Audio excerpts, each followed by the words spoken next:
राधा और कृष्ण की प्रेम कथा भारतीय पौराणिक कथाओं और भक्ति साहित्य में एक अद्वितीय और गहन प्रेम का प्रतीक है। यह प्रेम शारीरिक नहीं, बल्कि आध्यात्मिक और आत्मिक प्रेम का प्रतीक है। राधा और कृष्ण का प्रेम कथा श्रीमद् भागवत पुराण, गीता गोविंद और अन्य ग्रंथों में विस्तार से वर्णित है। प्रेम कथा का मूल: कृष्ण ने बचपन और युवावस्था वृंदावन में बिताई, जहां उनका गहरा स्नेह गोपियों के साथ था, विशेष रूप से राधा के साथ।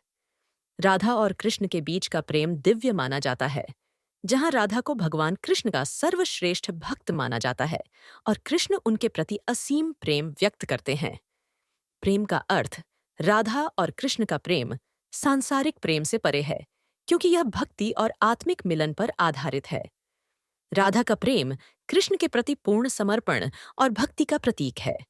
यह प्रेम दो व्यक्तियों के बीच के प्रेम से बढ़कर जीवात्मा और परमात्मा के बीच के प्रेम का प्रतिनिधित्व करता है।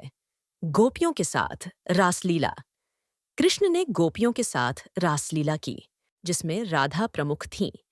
यह लीला भक्ति और प्रेम का प्रतीक है, जिसमें कृष्ण और राधा का आध्यात्मिक मिलन दर्शाया जाता है। इसे प्रेम के उस स्वरूप के रूप में देखा जाता है जिसमें आत्मा परमात्मा से मिलन की इच्छा रखती है। वियोग और मिलन: राधा और कृष्ण की कथा में वियोग का भी गहरा महत्व है। जब कृष्ण मथुरा चले जाते हैं, तो राधा और गोपियां कृष्ण के बिना अत्यधिक पीड़ा का अनुभव करती हैं। यह वियोग भक्ति की गहनता और प्रेम की असीमता को दर्शाता है, जहां भौतिक दूरी के बावजूद आत्मिक संबंध बना रहता है। राधा और कृष्ण की प्रेम कथा ने भारतीय साहित्य, संगीत, नृत्य और कला पर गहरा प्रभाव डाला है।